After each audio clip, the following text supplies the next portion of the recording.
Iran ने पहले भी दिखाया था दम और एक बार फिर है ईरान तैयार। जी हां, ईरान दम दिखाने को तैयार है। ईरान किसी दबाव के आगे नहीं झुकेगा। ईरान ने इस्राइल को नानी याद दिला दी थी और ईरान एक बार फिर यह कह रहा है कि वो आलमी पाबंदियों के दबाव के आगे नहीं झुकेगा। ईरान का कहना है कि वो हर तरह की पाबंदी को झेल सकता है, उसे बर्दाश्त कर सकता है, लेकिन अपने अज़ाइम से पीछे कदम नहीं हटाएगा।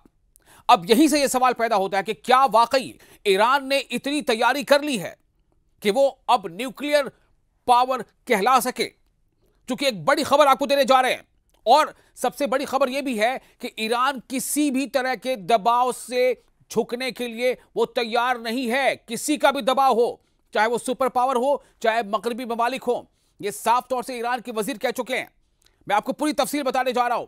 जो मौजूदा हालात हैं, जिस तरह से इस्राइल पर शिकंजा कसता जा रहा है, हालांकि यह भी हकीकत है कि इस्राइल हमले कम नहीं कर रहा, लेकिन जिस तरह से कतर के दोहा में जो हंगामी इजलास हुआ, उसके बाद एक जो नए खुलासे हो रहे हैं और जो नई हिकमत अमली सामने आ रही है, उसने अरब हो या पाकिस्तान, कतर हो या ईरान, सभी के बारे में यह सोचने पर मजबूर कर दिया है कि आखिर ये तमाम ममालिक करने क्या जा रहे हैं।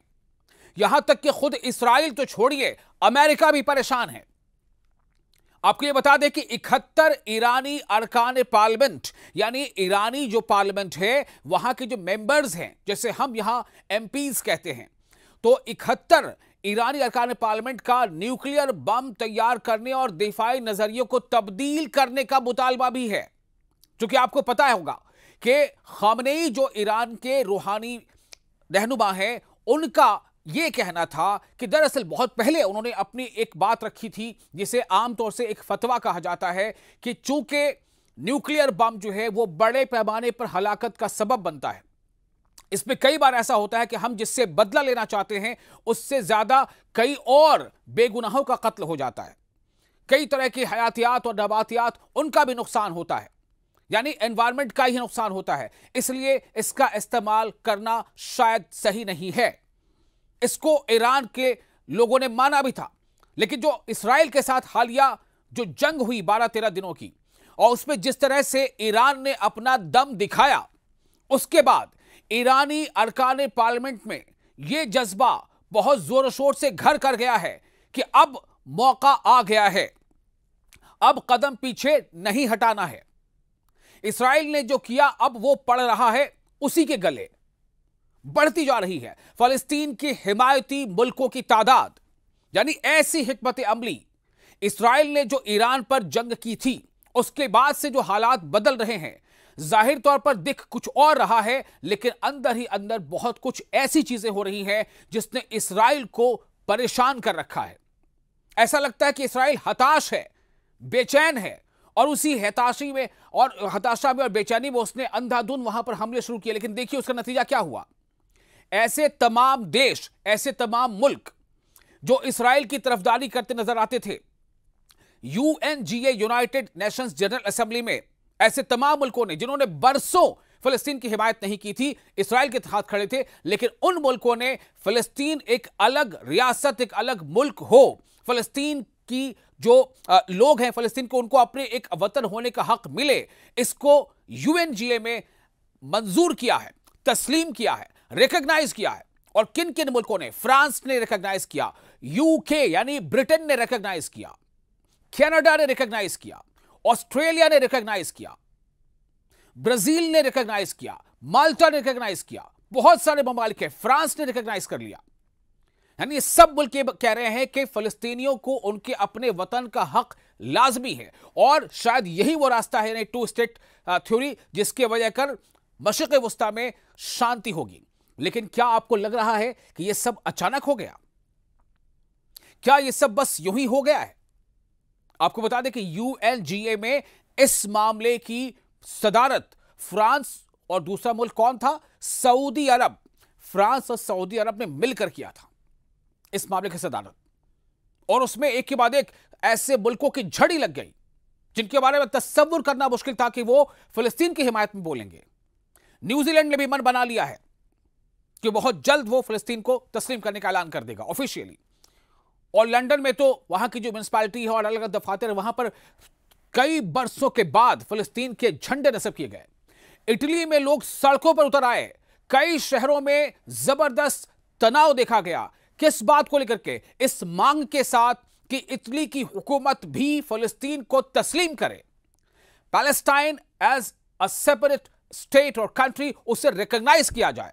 इसकी मांग के साथ इटली के लोग सड़कों पर आ गए। अब आप सोचिए मंजर कैसा बदल रहा है, दिख क्या रहा है, हो क्या रहा है, समझ में क्या आ रहा है, और तस्वीरें और जो मुशाहिदात हैं, जो हकीकत है वो क्या है, वो देखिए। इस्राएल का साथ देते देते अमेरिका भी कहीं तन्हा ना रह जाए। अब तो लोग ये बातें करने लगे हैं। क्योंकि अमेरिका नहीं मान रहा, लेकिन ब्रिटेन मान रहा है, फ्रांस मान रहा है, जर्मनी के बारे में भी बातें आ रही है कि वो भी इसके लिए अब जहन बना रहा है। कनाडा ने मान लिया, फिलिस्तीन को एक कंट्री के तौर पर मान लिया, तस्लीम कर लिया।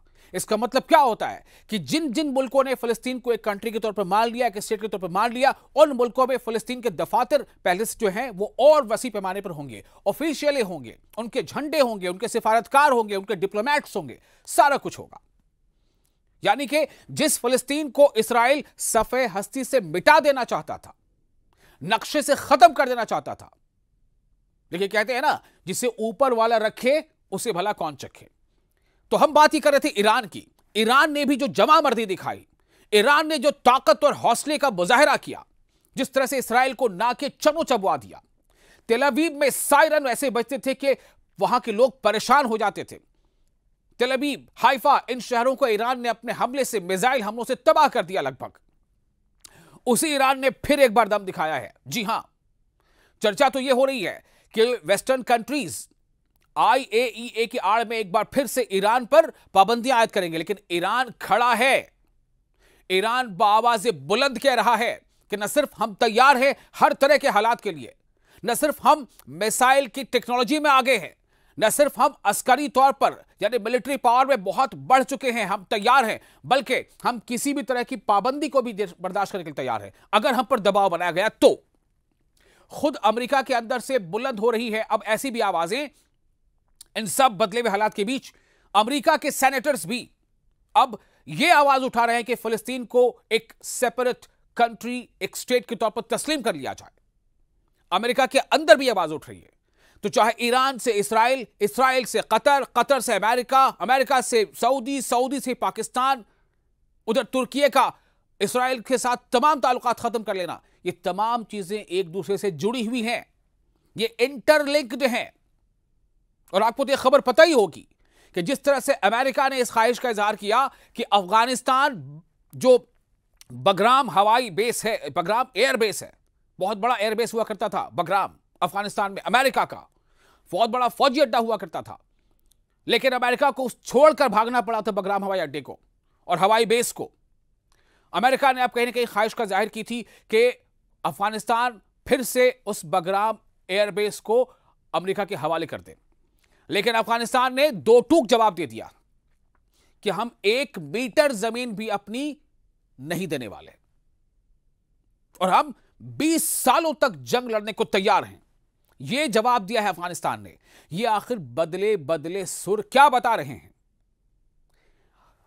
सऊदी अरब ने पाकिस्तान के साथ जो मिलिट्री मुआहिदा किया है वो क्या बता रहा है?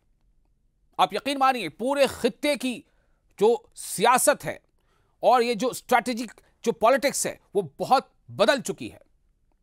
अमेरिका भी परेशान है। अरब मुल्कों की हिकमत अमली पर दुनिया हैरान हो रही है।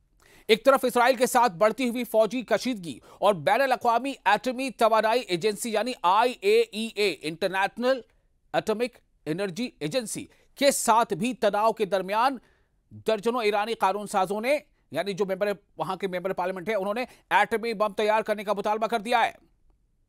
यानी कि क्या मतलब इससे समझा जाए? ईरानी मीडिया ने रिपोर्ट पे किया है दावा कि सुप्रीम नेशनल सिक्योरिटी काउंसिल और रियासती हुकाम को लिखे गए खत में पार्लियामान के 290 अरकान में से 71 ने इलाकाई सलामती में तब्दीलियों का हवाला देते हुए मुल्क के दिफाई नजरिए का अज सरेनो जायजा लेने का मुतालबा कर दिया है।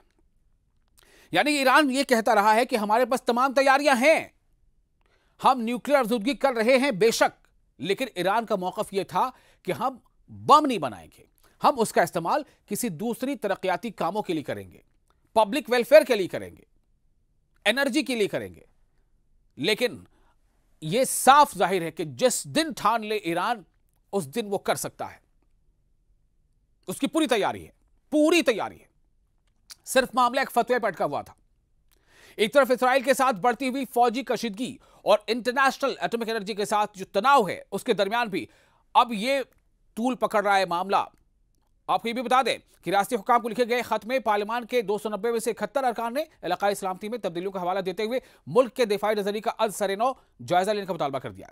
और इसी के साथ ऐसी बातें होने लगी हैं कि क्या इसराइल पर फिर से पश्चिमी देश यानी मगरबी ममालिक पाबंदियां लगाएंगे।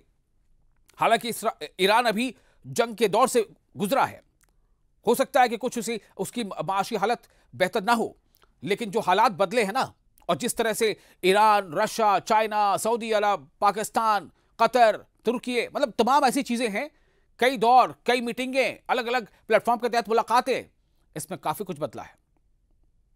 इस्राएली पागलपन कानून साजों ने अपने खत में इस बात पर भी जोर दिया है कि इस्राएल पागलपन दिखा रहा है, इसलिए उसको एहसास दिलाना जरूरी है, उसे मजा चखाना जरूरी है। इस्राएल पागलपन के दहाने पर है और जो इंटरनेशनल एक रिस्पॉन्सिबिलिटीज होती हैं, उसकी परवाह किए बगैर हमले करता चला जा रहा है। आपको बता दें कि फिलिस्तीन में जो जोर इस्राएल ने लगाया, उसने सोचा कि इससे पहले कि यूएनजीए में तमाम ममालिक फिलिस्तीन के नाम का झंडा बुलंद करें, फिलिस्तीन को सफ़े हस्ती से मिटा दो। लेकिन क्या ऐसा हुआ? बेशक फिलिस्तीन के लोगों ने कुर्बानियां दी, शहादतें कबूल की, लेकिन वो दिन भी आया जब फिलिस्तीनियों के चेहरे पर खुशी भी आई है। तो उन्होंने ये इस्तदलाल दिया है, यानी कि जो ईरान की पार्लियामेंट है, कि जो डेटरेंस है, यानी डेटरेंस के मकासद के लिए जौहरी हथियार रखने से मुल्क की आला तरीन सियासी और मजहबी अथॉरिटी सुप्रीम लीडर अली मजहबी अथॉरिटी सुप्रीम लीडर जो है अली खामनई, उनके फतवे की खिलाफ वर्जी नहीं होगी। यानी आप डेटरेंस के मकसद से अगर आप ऐसा करते हैं, मुल्क की सालमियत और मुल्क की हिफाजत के मद्देनजर अगर हम ये कदम उठाएंगे, तो ये उनके फतवे की खिलाफ वर्जी नहीं होगी। आप समझ लीजिए कि कहां तक तैयार है ईरान। न सिर्फ ये कि उसकी तैयारी इस तरफ है, वो दिख रही है, बल्कि इस बात के लिए खुले तौर पर अरागची ने कह दिया है कि हम किसी भी दबाव के आगे झुकने को तैयार नहीं है, किसी भी दबाव के आगे झुकने तैयार नहीं है। तेहरान ने तवील अरसे से जोर देकर कहा है कि वो जौहरी हथियारों की तलाश नहीं कर रहा है। तेहरान ने जो अली खामनेई के उस फतवे का हवाला दिया है, जिसने पहले बड़े पैमाने पर तबाही फैलाने वाले हथियारों की तैयारी और इस्तेमाल पर सरकारी तौर पर पाबंदी आयद की थी। यह पार्लियामानी कार्रवाई ऐसे वक्त में सामने आई है जब इस्राएली हुकाम ने बार बार धमकी दी है कि वो जिसे वो ईरानी महवर के तौर पर बयान करते हैं, उसे शिकस्त देंगे। इस्राएली हुकाम ईरानी मकामात पर मजीद हमलों के इम्कानात के बारे में बार बार खबरदार कर चुके हैं। ये पेशरफ्त यानी ये डेवलपमेंट उस वक्त में हुई है जब तेहरान और इंटरनेशनल एटॉमिक एनर्जी एजेंसी के दरमियान ताल्लुकात खराब हो गए। दोनों फरीकों के दरमियान जौहरी मुआयने दोबारा शुरू करने के हवाले से एक मुआहदे के ऐलान के बावजूद ताल्लुकात में खराबी आई है। अब आप सोचिए कि क्या हालात बन रहे हैं, और इन सब हालात के बीच जो तेजी से ये चीजें जो बदल रही है ना, ये बहुत कुछ बयां कर रही हैं। अभी बहुत सारी बातें हम इशारों में कह रहे हैं, लेकिन आपको कहने का मतलब क्या होता है कि कहते हैं ना कि इशारे समझदारों के लिए काफी होते हैं। बहुत सारी ऐसी बातें हैं जिनको खुलकर कहा नहीं जा सकता। आप अपने तासुरात, अपने रिव्यूज, अपने जो व्यू हैं, वो हमें कमेंट बॉक्स में शेयर कर सकते हैं। आपको बता दें कि IAEA ने पहले अपनी रिपोर्ट पे इस बात की तस्दीक की है कि ईरानी हुकाम जौहरी बम के करीब पहुंच रहे हैं। ये पहले की रिपोर्ट है उनकी यूरेनियम की अफजूदगी की सतह 60% तक पहुंच गई है, 60% तक, 60% तक। ये शरह जौहरी हथियार हासिल करने के लिए बहुत करीब है। ये IAEA के पहले की रिपोर्ट है। आप अंदाजा कर पा रहे हैं क्या बात सामने आ रही है?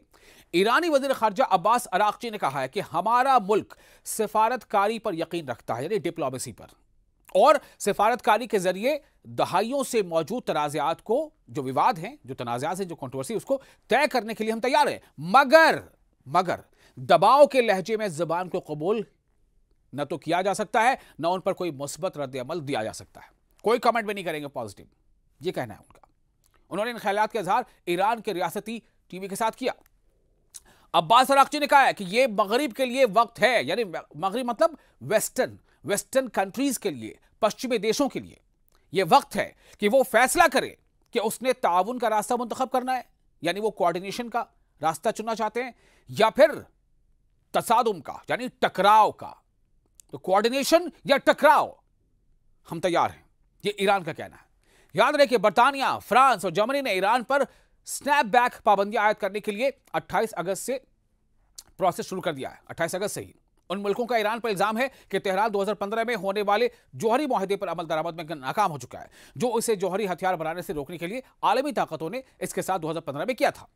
ईरानी वज़ीर खारजा के हवाले से मालूम हुआ है कि वो बैनुल-अक़वामी यानी इंटरनेशनल जौहरी वॉचडॉग यानी IAEA के सरबराह राफेल ग्रोसी से न्यूयॉर्क में मुलाकात से पहले यूरोपीय यूनियन के वज़ीर खारजा से मुलाकात करेंगे। यूरोपीय यूनियन के वज़ीर खारजा यानी एक्सटर्नल अफेयर मिनिस्टर्स, विदेश मंत्रियों से ये मुलाकातें अक़वाम मुत्तहिदा की यानी UN जनरल असेंबली की साइडलाइंस में मुतवक्किल है, लेकिन साफ तौर से कह दिया है कि हम किसी दबाव में नहीं आने वाले।